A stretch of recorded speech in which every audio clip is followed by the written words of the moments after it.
Ассаламу алейкум туғандар, қандайсыздар? Назарыңыздарда қайрадан эле базары жоқ каналы. Бүгін 14 ноябрь 2022 жыл мен Бишкек шаарынын түндүк тарабы Ак Батада жүрөм туғандар. Ушул жерден бир сатылуучу үй бар экен, ошол жөнүндө сиздерге маалымат берейин деген.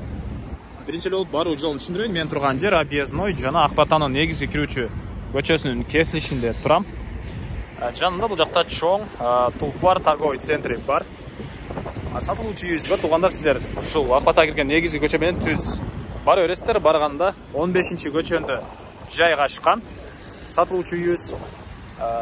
Анан бул көчө менен Бишкек шаарынын бурч-бурчуна көптөгөн маршруткалар менен барсаңыздар болот.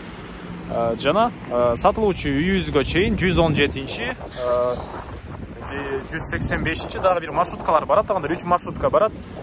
Сатылуучу үйүбүздүн жанынан ошол маршруткалар менен сиздер шаардын бурч-бурчуна бара аласыздар. Анда эмесе мен сатылуучуга карай жол алдым туғандар. Сиздер лайктан басып, өз оюңуздарды комментарийге жаздырыңыздар. Күн сайын Бишкек шаарынан Чүй областынан сатылуучу үйлөрдү көрүңүздөр келсе, подписаться баскычын баса кетиңиздер. Мынакей туғандар, келүү жолун түшүндүргөнчө, бүгүнкү чыгарышта сатылуучу үйгө да жетип келип калдым. Бул үйүбүздүн көчө тарабы. Көрүп турганыңыздардай забор жана көрүп турганыңыздардай ворота орнотулган. Ак Бата конушу 15-чи көчө 74-чү үй болуп калат экен. Эми короосуна кирип калган маалыматтарды берейин. Мектептер боюнча айтсак, конуштун өзүндө мектеп бар туғандар, частный садиктер бар экен. Бул мынакей кирүүчү эшиги. Мынакей ички тараптан күзөтүп эшикти ачкан, мондай домофон деле бар экен. Күзөтүү камералары деле бар туғандар. Бул короосунун көрүнүшү. Жеринин аянты 6 соток жана фактически бул жакта дагы 6 соток кошумча жер бар экен. Жалпысынан 12 соток туғандар. Бул короосунун көрүнүшү мынакей. Алды тарабы брусчатка. Бул жакта навес машина турганга, хозпостройкалар жана алды тарабында деле тапчан үчүн мондай навес бар экен. Анан бул жакта 240 квадрат метр болгон чоң 2 этаж үйүбүз, подвалы деле бар. Стенасы толук түрдө кирпич туғандар. Сапаттуу материалдарды иштеткем дейт. Үй өзүм үчүн салгам дейт. Азыр кээ бир себептерден улам сатып аткан учуру үй ээсинин. Так, мынакей. Стенасы толук түрдө кирпич, анан сейсмопояс колонналар куюлган. Тышкы тарабы көрүп турганыңыздардай жидкий травертин, анан тышкы тараптан дагы, ички тараптан дагы утепление этилген. Мен азыр үйдүн ичине кирип көрдүм. Үй жылуу туғандар. Үй жылуу. Андан ары эмне маалыматын беребиз. Суусу, свети бар туғандар, отопление электр энергиясы менен жана көмүр менен үйдү жылытат. 3 фазалуу электр энергиясы бул үйүбүздө бар экен туғандар. Бар экен. Дордой базарына жакын. Дордой базарына машинаңыз менен барсаңыз, бир 5 мүнөт деле барып кала аласыз. Мына ушундай көпчүлүгүңүздөр эле билсеңиздер керек. Ак Бата конушуну. Эми эмне маалымат берейин. Биринчи эле болуп сатылуучу үйүбүздүн могу ички тарабын көргөзөйүн, андан соң короосуна чыгып хозпостройкаларды бир чекеден көргөзөм. Ушул жерге чейин мен азыр бир кирип көрүп чыктым. Ичи өтө жакшы ремонт кылынган туғандар. Мынакей бул кире бериши. Бул жакта көрүп турганыңыздардай кафель. Кафель, жакта тапчан, отоплениянын котелу бул могу помещенияда орнотулган. Андан ары мынакей бул негизги кирүүчү эшиги. Негизги кирүүчү эшиги. Түз эле кирсек, бул жакта мындай коридор. Потолок гипсокартон, дуалдар обой. Анан бул коридордон биз калган бөлмөлөргө өтүп кетип аткенбиз. Биринчи болуп бул залды көргөзөйүн туғандар. Киргенде эле мондай чоң күзгүлөр орнотулган. Экинчи этажга чыгып кеткен тепкичте эле бул жерде, төрүндө кладовка. Оң тарапка кирсеңиздер кухня, душ. Бул жакта дагы бир бөлмө, а бул жакта зал туғандар. Биринчи эле залды көргөзөйүн. Мынакей бул залыбыздын көрүнүшү.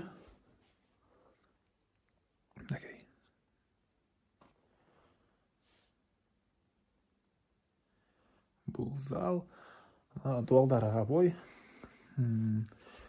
Бұл терезелер деле, 4-камерный терезелер, обойлор, бардық материалдарды туғандар өзім үшін сапаттуу кылып алгам дейт. Үй ээси.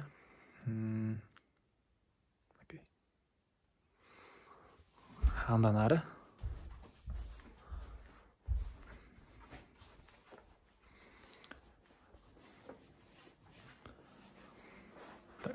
бұл жақта кухняны көргөсөйүн. Бұл жақта кухня туғандар. Көріп тұрғансыздар, кухня мебелдер. Ички тараптан раковина орнотулуп, суу чыгарылган. Түндүк тараптан пластик терезе орнотулуп тур. Дуалдары обой, потолок, гипсокартон туғандар. Андан ары күзөтүү камералары деле бар.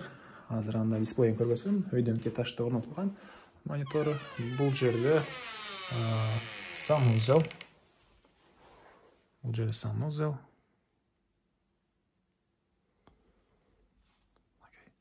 Суусу Аристон менен жылыйт. Төрүндө ванна, дуалдары кафель, пол деле кафель, потолок натяжной, потолок жана батыш тараптан форточка орнотулуп тур. Андан ары. Так.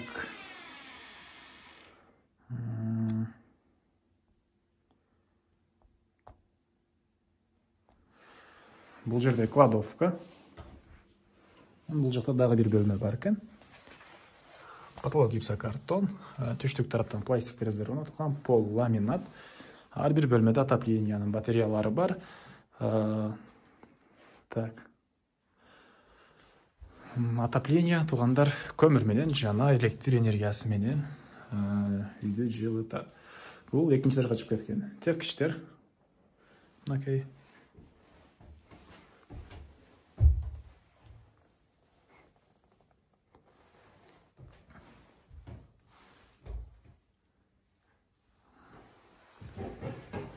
Түштүк тарабынан терезе орнотулуп тур.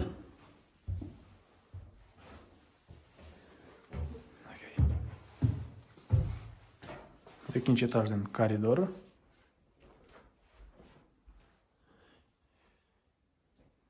Экинчи этаждын коридору туғандар. Түз эле чыгып оң тарапка бурулсак, бул жакта бир спальный бөлмө.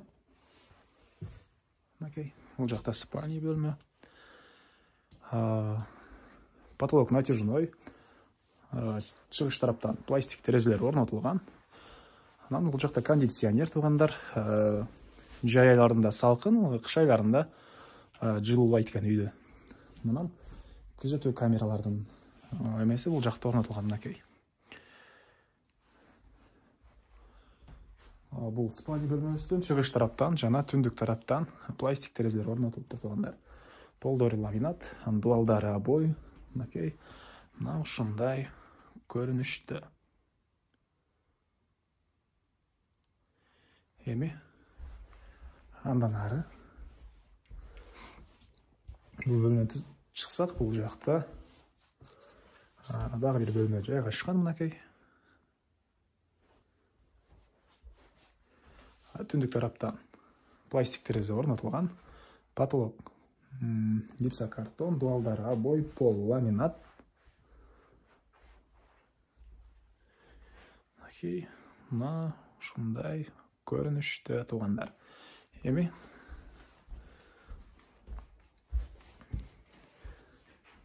экинчи этажыбыздын эң акыркы бөлмөсү. Бул жакта дагы бир мондай улуттук бөлмө окшойт. Обойлор деле мынакей улуттук оймо чиймелер.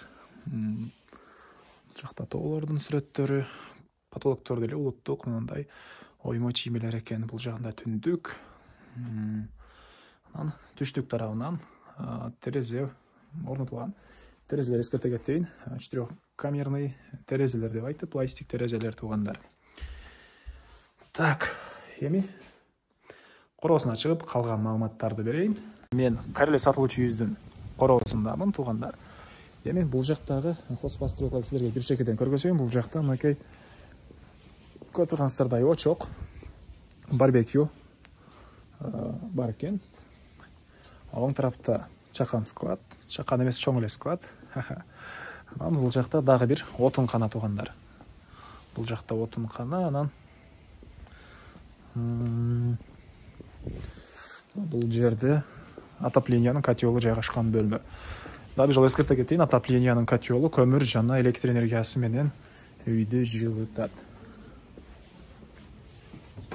Окей. Бул жакта жайгашкан.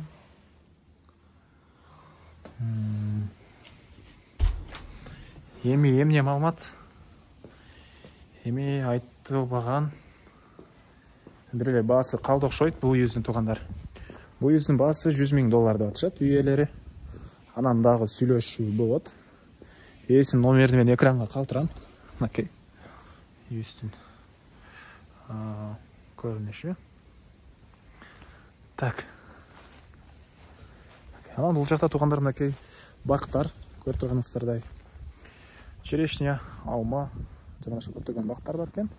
Жалпысынан жердин аянты 12 соток туугандар. Бул жерге чейин 6 соток, анан бул жактагы алмалардын жери дагы 6 соток экен. Жалпысынан 12 соток. Бул үйүбүздүн чыгыш тараптан көрүнүшү. Баасы $100,000 сүйлөшүү болот. Ээсинин номери экранда. Анан ушул видеону туугандар достор менен, группалар менен бөлүшсөңүздөр, сиздер мага үй ээсине жана кимдир ошол сыяктуу үй издеп жүргөн болсо, ошолорго чоң жардам берген болсо, андыктан группалар менен бөлүшүп кетиңиздер. Анда эмесе мен сиздер менен коштошом. Кийинки чыгарышка чейин саламатта калыңыздар туугандар.